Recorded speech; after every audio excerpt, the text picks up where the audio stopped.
একদম কাছে আসবে না, ভালো হবে না বলে দিচ্ছি। ঝিঙ্কা না করনা করনা করনা না। কোন হালা যে ফোন দিল? রবিউলকে চুমু খেতে দিল না। রবিউলের মেজাজ খারাপ হয়ে গেছে। এত সুন্দর একটা স্বপ্ন দেখছিল। ফোন দিবি তো না হয় একটু পরেই দে। বিরক্ত নিয়ে ঘুম ঘুম চোখে ফোন রিসিভ করে রবিউল। হ্যালো, কে রে ঘুমে ডিস্টার্ব দেয়? ওপাশ থেকে বলল, কি রে হালা, এখনো ঘুমাস? রাখ শালা, শুধু ঘুমে ডিস্টার্ব দেয়। এত সুন্দর স্বপ্নটাও দেখতে দিলি না। রবিউল ফোন রেখে নাক ডাকে আবার দিল ঘুম। কিছুক্ষণ পর আবার ফোন বেজে উঠল। ঘুম চোখে সে ফোন রিসিভ করতে থাকে, কিন্তু রিসিভ হচ্ছে না। এমনিতেই ঘুমের সময় কেউ ফোন দিলে রবিউলের মাথায় রক্ত উঠে যায়। আর এখন রিসিভ হচ্ছে না দেখে মাথাটা আরো গরম হয়ে গেল। এবার ফোনের দিকে তাকিয়ে দেখে 12টার অ্যালার্ম রিং বাজে। 12টা যেহেতু বেজে গেছে তাই আর ঘুম না পেরে এক লাফে উঠে পড়ল সে। উঠে একটু ছাদে গেল রবিউল। এবার একটু পরিচয় পর্ব করিয়ে দিই। সে হলো রবিউল ইসলাম, সবাই রবি বলে ডাকে। এবার অনার্স সেকেন্ড ইয়ারে পড়ে, তবে সেটা মাদ্রাসা লাইনের স্টুডেন্ট।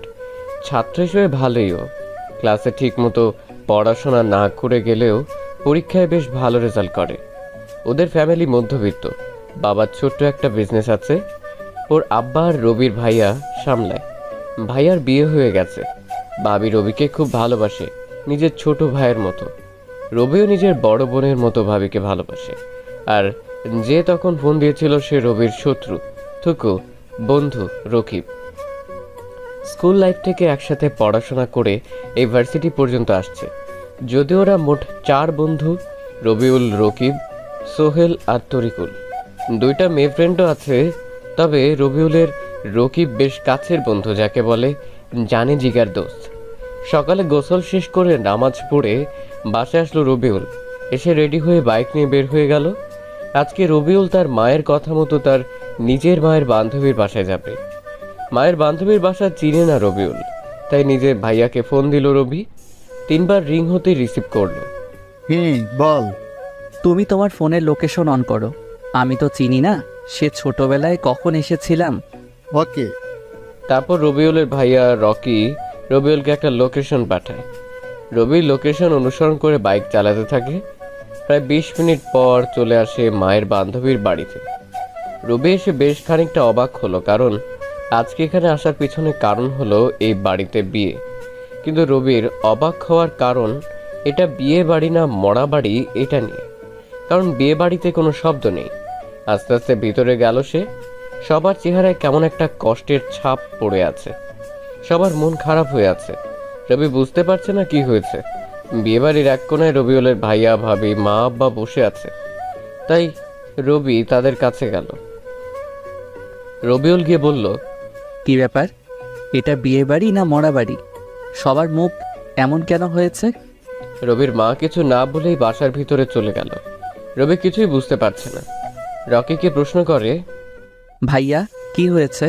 রনি নাকি একটা মেয়েকে ভালোবাসতো, তার সাথে পালিয়ে গেছে। ওহ, কি দুঃখ। আমি ভেবেছিলাম ভালো মন্দ খাবো, সেটা আর হলো না। আর তোমাকে যখন ফোন করেছিলাম তখন বললেই হতো যে বিয়ে হবে না, তাহলে আমি আসতাম না। বিয়ে যখন হবে না তখন যাই। রবিউল চলে আসবে তখনই পেছন থেকে রবিউলের মা বলল, বিয়ে হবে।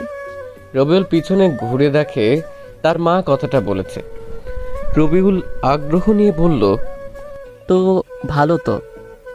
রনি কি ফিরে এসেছে? না, তো বিয়ে হবে তোর সাথে। নিজের মায়ের মুখ থেকে এমন কথা শুনে রবিউল তো 11,000 ভোল্টের শক খেল। ওর আব্বা ভাইয়া ভাবি রবিউলের মায়ের দিকে অবাক হয়ে তাকিয়ে আছে। রকি বলে, মা তুমি কি বলছো? হ্যাঁ, আমি ঠিক বলছি।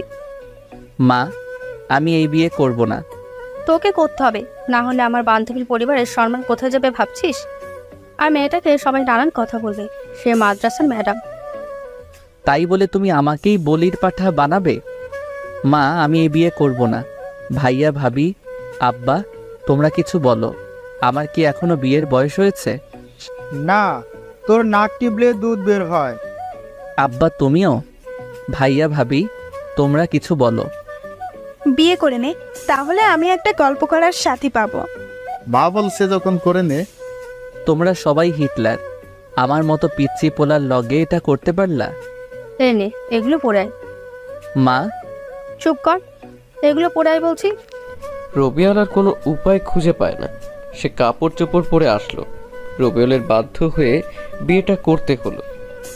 বিয়ে করে বউকেও বাড়িতে আনা হয়েছে। এখন রবিউল বাসর ঘরের সামনে দাঁড়িয়ে আছে। ভিতরে যেতে ইচ্ছে করছে না ওর। কি হতে কি হয়ে গেল, কেন যে বিয়ে বাড়িতে গিয়েছিল রবি কিছুই বুঝতে পারছে না। রবিউল রুমের বাইরে পায়চারি করছে। এমন সময় ভাবি এসে বলে, বাইরে কেন? ভেতরে না গিয়ে বাইরে এভাবে পায়চারি করছো কেন? আসলে ভাবি, যাও ভেতরে। ভাবি রবিউলকে ঠেলা দিয়ে ভিতরে ঢুকিয়ে দিল। জোরে জোরে ভাবি বলল, বিড়ালটা ভালো করে মারিও, সাবধানে থেকো ছোট ভাই। ধুর, রবি মরছে ওর জ্বালায়, আর বিড়াল মারার কথা বলতে এসেছে ভাবি। লজ্জায় রবিউল তো একদম নিজেই বিড়ালের মতো হয়ে গেছে।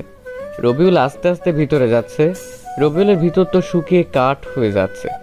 ইতিমধ্যে হাত পা কাঁপতে শুরু করেছে রবিউলের। ভিতরে এসে দেখে মেয়েটা বসে আছে বিছানায়। রবিউল মেয়েটাকে এখন পর্যন্ত দেখেনি। মেয়েটা দেখতে কেমন হবে কে জানে। দেখা তো দূরের কথা, রবিউল তার বউয়ের নামও জানে না। কি কপাল! রবিউল ভাবলো বউ এসে সালাম করবে, তা না করে বসে আছে মেয়েটা। রবিউল সামনে যেতেই মেয়েটা নিজেই ঘুমটা সরিয়ে দিল। রবিউল মেয়েটাকে দেখে তো আবার 11,000 ভোল্টের শক খেলো। আমতা আমতা করে রবিউল বলল, ম্যাম, আপনি? তুমি এখানে? আমারও একই প্রশ্ন।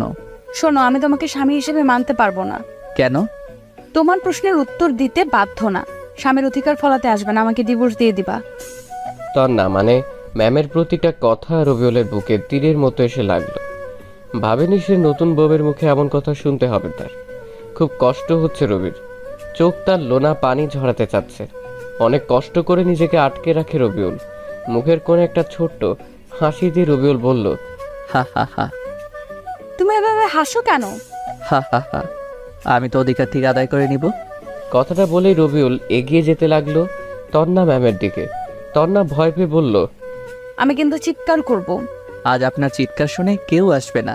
রবিউল এগিয়ে যেতে লাগলো আর তন্না পিছনে হাঁটতে লাগলো।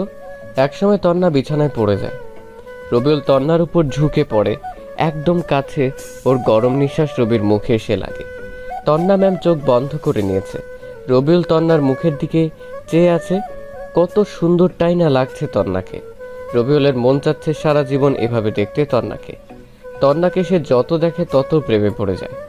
রবিউল আর দেরি না করে একটা কাঁথা আর বালিশ নিয়ে সরে গেল তন্নার কাছ থেকে।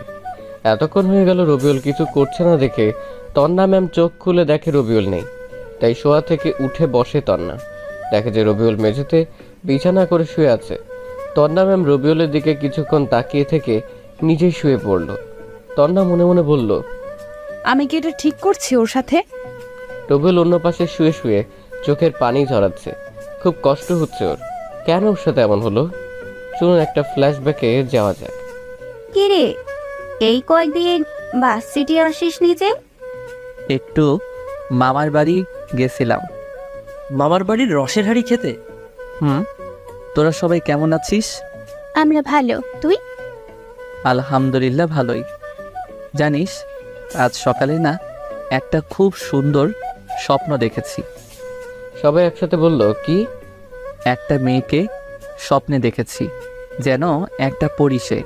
কালো রঙের কাপড় পরে আছে, ঠোঁটে হালকা গোলাপি লিপস্টিক, হাতে নীল রঙের চুড়ি, চুলগুলো খোলা, যেন একটা অপসরী ভুল করে পৃথিবীতে চলে এসেছে। কিন্তু দুঃখের বিষয়, তার মুখটা ভালোভাবে দেখতে পাইনি। রুবেলের কথা শুনে সবাই করে হাসতে লাগলো। এই, একদম হাসবি না, না হলে ভালো হবে না বলে দিলাম। তোর স্বপ্ন দেখা হবে, প্রেম করতে পারবি না বলো? পারবো পারবো, সময় হোক, এইরকম মেয়ে পেলে প্রেম করব। তুই বুড়ো হয়ে যাবি, কিন্তু তোর সময় হবে না, আর এরকম মেয়েও পাবি না। আবার সবাই হা হা হা হা করে হাসতে লাগলো। ভাই, স্বপ্ন স্বপ্নই হয়, এমন মেয়ে পাবি না। আর স্বপ্ন যদি সত্যিই হইতো, তাহলে আমি যে কত সন্তানের বাবা হতাম আল্লাহই জানে। রকিবের কথা শুনে আবার সবাই হা হা হা করে হাসতে লাগলো। ওদের হাসি অসহ্য লাগছিল রবিউলের। তাই পেছন করে হাঁটতে যাবে তখনই একজনের উপর পড়ে গেল রবিউল। আহ কি নরম। রবিউল মেয়েটার দিকে অপলক দৃষ্টিতে তাকিয়ে আছে। কি সুন্দর যেন একটা হুর। মেয়েটা রবিউলকে ধাক্কা দিয়ে সরিয়ে দিল। মেয়েটা উঠল, রবিউলও উঠে পড়ল, আর সাথে সাথে ঠাস ঠাস করে দুই গালে দুটা চড় পড়ল। বেয়াদব ছেলে, তোর মা বাবা শিক্ষা দেয়নি? মেয়েদের দেখলে মেয়েদের উপর পড়তে ইচ্ছে করে? কে কার কথা শুনছে? রবিউল তো পরী দেখতে ব্যস্ত। বেয়াদব, কথা না শুনে তাকিয়ে আছে মুখের দিকে। আবারও ঠাস ঠাস করে দুটো চড় দেয়। তারপর মেয়েটা চলে গেল সেখান থেকে। রবিউল তাকিয়েই আছে সেদিকে, কোনো দিকে খেয়াল নেই ওর। থাকবে কি করে? রবিউল তো মেয়েটাকে দেখতে ব্যস্ত। রবিউল তো মনে মনে বলে, এই মেয়েটাকেই আমার জীবনের সঙ্গী বানাবো। রবিউল মিটমিট করে হাসছে। তরিকুলের জোরে ধাক্কা দেওয়ার জন্য বাস্তবে ফিরল রবি। কি হয়েছে? এভাবে ধাক্কা দিচ্ছিস কেন? যাক, তুই তাহলে বেঁচে আছিস। আমি তো ভাবলাম তুই পটল তুলে নিয়েছিস। তুললে তো ভালোই হতো, ফ্রি ফ্রি বিরিয়ানি খেতে পারতাম। মেয়েটা কে রে? প্রথম দেখাতেই প্রেমে পড়ে গেছি, যাকে বলে লাভ এট ফার্স্ট সাইট। শালা তুই আর মেয়ে পেলি না? কেন? এটা আমাদের নতুন ম্যাম। হ্যাঁ, বেচারা প্রেম করে নাকি সেটা খেলো। আবার সবাই হু হু হু করে হেসে উঠল। রবিউল রেগে বলে, একদম হাসবি না, দেখবি আমি এই ম্যামকেই বিয়ে করব। পারবি না, হা হা। তোদের হাসি দেখে মনে হচ্ছে কুত্তা আর কুত্তি ঘেউ ঘেউ করছে। কথাটা বলে রাগ করে ক্লাসরুমে চলে এলো। একা একাই বসে আছে রবিউল। কিছুক্ষণ পর কুত্তা কুত্তিগুলো মানে ওর বন্ধুগুলো ক্লাসে এলো। রবিউলকে দেখে ওরা 5 জন হাসছে। ওরা রবির কাছে এলো। দাঁড়া, তোদের হাসি বন্ধ করার জন্য ব্যবস্থা করছি। রবি ফোন বের করে দিল সবার। গার্লফ্রেন্ড বয়ফ্রেন্ডকে ফোন, সবার নামে আচ্ছা মতো গুনগান গাইল রবি। তুই এটা কি করলি? আর হাসবি? সবার ফোন বাজতে লাগলো। ভাই তোরে নিয়ে আর এমন ভাবে হাসবো না, তুই সব কিছু ঠিক করে দে। সত্যি তো? আচ্ছা, 3 সত্যি, আর তোকে নিয়ে হাসাহাসি করবো না, ওকে? ঠিক আছে, এখন ফোন রিসিভ কর, পরে বলে দিব। তুই এখনই বল। ওকে। রবিউল আবার সবার বয়ফ্রেন্ড গার্লফ্রেন্ডকে কল করে সবকিছু ঠিকঠাক করে দিল। শালা তুই আমাদের বন্ধু না শত্রু? এত কিছু বুঝি না, এখন তোরা আমাকে ক্যান্টিনে নিয়ে গিয়ে খাওয়াবি। কেন? তোদের সম্পর্ক ঠিক করে দিলাম তাই। হ্যাঁ? হ্যাঁ বেবি, না হলে বুঝতে পারছিস। ওকে চল। শালা তুই আমাদের বন্ধু না শত্রু বলতো? সেটা বড় কথা নয়, এখন খাওয়াবি, এটাই বড় কথা। হা হা হা। রবিউলরা যখনই উঠে বাইরে যাবে তখনই তার ক্রাশ মানে ম্যাম ক্লাসে এলো। ম্যাম তাদের দেখে বলে, তোমরা কোথায় যাচ্ছ? ক্যান্টিনে ম্যাম। সকালে খেয়ে আসো নাই? এসেছি, তবে তবে কি? এই যে সাকিবের জন্য ম্যাম। কই দেখি। রবিউল কিছুটা দূরে মাথা নিচু করে দাঁড়িয়ে আছে আর আর চোখে দেখছে ম্যামকে। ম্যাম তো রবিউলকে দেখে রাগে মুখ লাল করে নিয়েছে। এতে ম্যামের সৌন্দর্য দ্বিগুণ বৃদ্ধি পেয়েছে। উফ, যা লাগছে না। রবিউলের মন চাচ্ছে ম্যামকে একটা কিস দিয়ে আসতে। যাও ক্লাসে গিয়ে বসো। জি জি। সবাই বসে পড়লো ক্লাসে। ম্যাম পড়াতে লাগলেন আর রবিউল ম্যামকে দেখতে লাগলো। কি পড়াচ্ছেন কিছু বুঝতে পারছে না সে। সব মাথার উপর দিয়ে চলে যাচ্ছে। ম্যাম লক্ষ্য করলেন যে রবিউল তার দিকে তাকিয়ে আছে। এতে ম্যাম বিরক্ত হচ্ছেন সেটা ম্যামকে দেখেই বোঝা যাচ্ছে। ম্যাম আর সহ্য করতে না পেরে রবিউলের সামনে এসে দাঁড়ালেন। তারপর রেগে গিয়ে বলে, এটা হচ্ছে কি? কোনটা ম্যাম? ক্লাসের সবাই তখন ওদের দুজনের দিকে তাকিয়ে আছে। ম্যাম আরও রেগে বলে, তুমি আমার দিকে এভাবে তাকিয়ে আছো কেন? আজীব তো, আমি আপনার দিকে কখন তাকালাম? আমি তো পরি দেখতে ব্যস্ত। রবিউলের কথা শুনে ক্লাসের সব স্টুডেন্ট হেসে উঠল। এতে তন্না ম্যাম আরও রেগে যায়।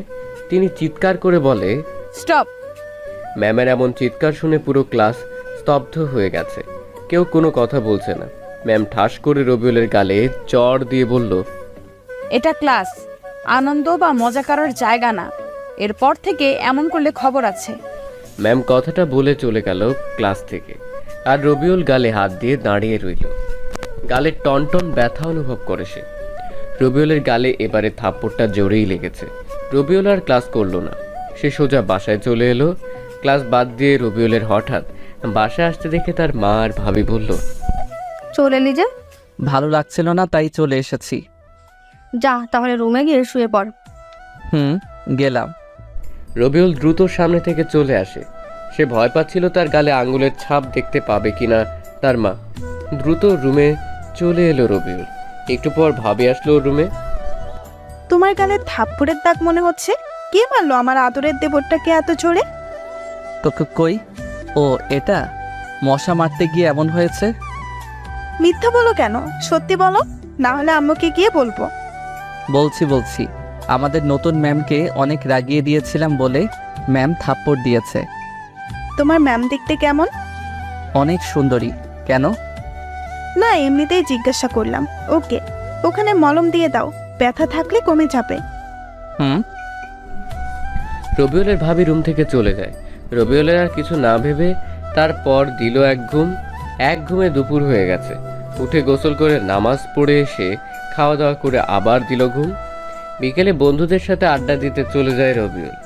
রকিবাজকে তন্না ম্যামের বাড়ির সামনেই আড্ডা দিতে নিয়ে যায় রবিউলকে। ম্যামকে দেখে রবিউল বাড়ির সামনে সারাটা দিন ঘোরাঘুরি করে। এভাবে ম্যামকে দুদিন অনেক জ্বালায় রবিউল। এরপর থেকে ম্যাম রবিউলকে দেখলেই রেগে যায়। 3 দিন পর রবিউল ভাবছে আজ ম্যামকে সরি বলে দেবে। মাদ্রাসা ভার্সিটি গিয়ে ম্যামের জন্য অপেক্ষা করতে লাগলো। একটু পর ম্যাম আসলো ভার্সিটিতে। রবিউল ম্যামের কাছে এগিয়ে গেল। ম্যাম। তন্না ম্যাম রবিউলের দিকে তাকিয়ে হাঁটতে লাগলো। রবিউল ডাকলো, ম্যাম শোনেন। কিন্তু ম্যাম শুনলো না রবিউলের কথা। তিনি হেঁটে যাচ্ছে। রবিউল দৌড়ে গিয়ে ম্যামের সামনে দাঁড়ালো। আমার সামনে দাঁড়ালে কেন? Ma'am sorry. কিসের জন্য? এতদিন আপনার সাথে এমন ব্যবহার করার জন্য। তুমি তো ঠিক কাজ করনি। ভুল হয়ে গেছে ম্যাম, সরি আর এমন হবে না। ওকে, মাফ করে দিলাম, এখন সরো। আপনি এত রাগী কেন? তোমাকে বলতে হবে নাকি? আহ, এত রাগেন কেন? আপনি রাগলে না আপনাকে সেই লাগে। তোমাকে না। হায় হায়, রবিউল আবার রাগিয়ে দিল। সে দিল এক দৌড়। এক দৌড়ে বন্ধুদের কাছে চলে আসে রবিউল। ওর এমন দৌড় দেখে তন্না ম্যাম একটু মুচকি হাসলো।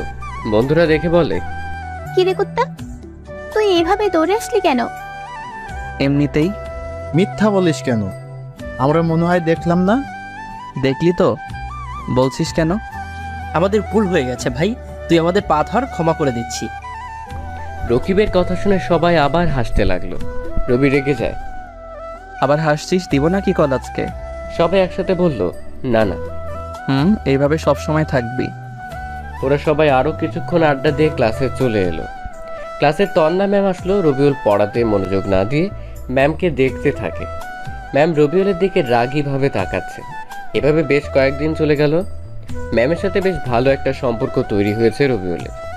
ম্যাম মনে হয় রবিউলকে পছন্দ করা শুরু করেছে। এটা ম্যামের ব্যবহারে বুঝতে পারে রবিউল। রবিউল ভাবে সে ম্যামকে প্রপোজ করবে। এটা ভেবেই ওর মনে এক অদ্ভুত আনন্দ হচ্ছে। জীবনে প্রথম আজ কাউকে প্রপোজ করবে, কি যে খুশি খুশি লাগছে ওর। মনে লাড্ডু ফুটছে রবিউলের। তবে এক অজানা ভয়ও কাজ করছে। আর সেটা হলো তন্না ম্যাম যদি ফিরিয়ে দেয় তাকে। দিলে দিক, কিন্তু প্রপোজ করবেই রবিউল। ভালোবাসি কথাটা না বললে অনেক কষ্ট পাবে সে। ভার্সিটিতে এতগুলো স্টুডেন্টের সামনে প্রপোজ করতে পারবে না রবিউল। তাই ম্যামকে একটা পার্কে আসতে বলেছে সে। ম্যাম অবশ্য কারণ জানতে চেয়েছিলেন, তখন রবিউল বলেছে পার্কে আসলে জানতে পারবেন। ম্যাম আসতে চাইছিলেন না। রবিউল অনেক জোর জবরদস্তি করার পর রাজি হয়েছে। এদিকে রবিউল আধা ঘন্টা ধরে পার্কে বসে আছে। কিছু সময় পর দেখলো তন্না ম্যাম আসছে ওর দিকে। রবিউল নিজেকে প্রস্তুত করলো। ম্যাম রবিউলের সামনে এলো। কি বলার জন্য ডাকলা বলো? তোমার জন্য ক্লাস বাদ দিয়ে আসতে হলো। বলছি। রবিউল ম্যামের সামনে পকেট থাকা গোলাপটা এগিয়ে দিয়ে বলল, আমি আপনাকে সেই প্রথম দেখাতেই ভালোবেসে ফেলেছি। আমার মনের রাজ্যের রানী বানিয়েছি আপনাকে। Ma'am, I love you. আমি আপনাকে অনেক ভালোবাসি। রবিউল কথাগুলো শেষ করতে সাথে সাথে দুই গালে দুইটা থাপ্পড় পড়লো ওর গালে। থাপ্পড়ের আওয়াজ শুনে আশেপাশের লোকজন রবিউলের দিকে তাকালো। থাপ্পড় খেতে ওর মাথা ঝিমঝিম করছে। রবিউল মাথা নিচু করে নিল। ম্যাম বলতে লাগলো, কুকুরের লেজ কখনো সোজা হয় না, ঠিক তেমনি তুইও ঠিক হবি না। তোকে ক্ষমা করাটাই ভুল ছিল। তোর সাহস কি করে হয় আমাকে প্রপোজ করার? আমি তো ভার্সিটির ম্যাম হই। ম্যাম তোর থেকে কত বছরের সিনিয়র জানিস তুই? আর কখনো আমার সামনে আসবি না। তন্না কথাগুলো বলে সেখান থেকে চলে যায়। আর রবিউল সেখানে বসে চুপিসারে কাঁদতে থাকে। আর এই হলো ওর ছ্যাঁকা খাওয়ার কাহিনী। যা ঘটেছিল তারই স্ত্রী তন্নার সাথে অনেক আগে। চলেন এবার গল্পে ফেরা যাক। রবিউলের কপালে ঝাঁটার বাড়ি পড়েছে। প্রথমে কাউকে ভালোবাসার কথা বলল, সেই রিজেক্ট করে দিল। কিছু করারও নেই ওর। বাসার ঘরের ডিম লাইট জ্বলছে, রবিউলের চোখ দিয়ে অঝরে বৃষ্টির মতো পানি পড়ছে। এটা ভেবে ওর খুব কষ্ট হচ্ছে যে প্রিয় মানুষটাকে কাছে পেয়েও যেন পাওয়া হলো না। কিন্তু রবিউল সিদ্ধান্ত নিয়েছে তন্নাকে পটাতে সে হাল ছাড়বে না। ম্যামের মনে ওর জন্য ভালোবাসার বীজ বপন করবেই করবে। এগুলো ভাবতে ভাবতে ঘুমিয়ে পড়ল রবিউল। পরের দিন সকালে দ্রুত ঘুম ভাঙে ওর। কেউ এসে ঘুম থেকে না উঠালে যার ঘুম ভাঙে না, আর সেই মানুষটা তাড়াতাড়ি ঘুম থেকে উঠে গেল। উঠে তন্না ম্যামের ওই মায়াবী মুখের দিকে তাকিয়ে আছে রবিউল। ঘুমন্ত অবস্থায় কি মায়াবী লাগছে ম্যামকে। মনে হচ্ছে নিষ্পাপ শিশু। সে উঠে ফ্রেশ হয়ে এসে নামাজ পড়ে, বই খুলে পড়তে বসলো। এর মধ্যে তন্না ম্যামও উঠে পড়েছে। ঘুম থেকে উঠেই তন্না ম্যাম কিছুক্ষণ রবিউলের দিকে তাকিয়ে থেকে ফ্রেশ হতে চলে গেল। একটু পর আবার রুমে চলে এলো। রবিউল শুধু আর চোখে দেখছে তাকে। সে এসে ড্রেসিং টেবিলের সামনে এসে চুল আঁচড়াতে লাগলো। রবিউলের মনে যাচ্ছে পেছনে থেকে তন্নাকে জড়িয়ে ধরতে, আর তন্নার ওই এলোমেলো কেশের মধ্যে নাক ডুবিয়ে ঘ্রাণ নিতে। কিন্তু রবিউলের তো সেই অধিকার নেই, তাই এগুলো স্বপ্ন হয়ে থাকলো।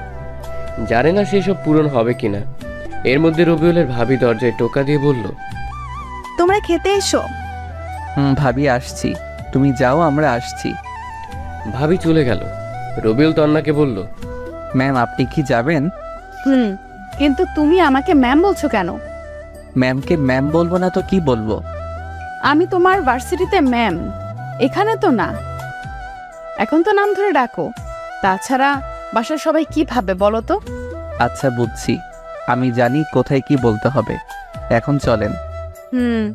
তন্না রবিউল একসাথে খাওয়ার টেবিলে এলো। ভাবি খাবার দিল। ভাবি রবিউলের কানের কাছে এসে বলল, দেবরজি, ভালোভাবে বিড়াল মারতে পেরেছো তো? হুম। বাহ, ভালো। সবাই খেতে থাকে। খাওয়া দাওয়া শেষ করে রবিউল যখন বাসা থেকে বের হতে যাবে তখন তার আব্বা বললেন, কোথায় যাওয়া হচ্ছে? এই তো বাইরে বন্ধুদের সাথে আড্ডা দিতে। কোথাও যেতে হবে না, তোমার শ্বশুর বাড়ি থেকে তোমাদের নিতে আসবে। আসলে আসবে, ওনারা ওনাদের মেয়েকে নিয়ে চলে যাবে। এতে আমার বাইরে যাওয়ার সাথে কি সম্পর্ক? রবিউল কথাটা তন্না ম্যামের দিকে তাকিয়ে বলল। তন্না ম্যাম রবিউলের কথা শুনে রাগীভাবে তাকিয়ে আছে ওর দিকে। রবির মা বলল, তোর কি মনে হয় গাধা? তোকেও যেতে হবে, চুপচাপ ঘরে যা। রবিউল তার মায়ের ঝাড়ি খেয়ে ঘরে চলে আসে। গিয়ে বিছানায় শুয়ে ফোন গুতাগুতি করতে থাকে। রবিউলের পিছনে ম্যাম এসে দাঁড়ালো। রবিউল ঘুরতেই তার সামনে দাঁড়িয়ে দিল ঠাস করে একটা চড় খেয়ে রবিউলের হাত থেকে ফোনটা নিচে পড়ে গেল।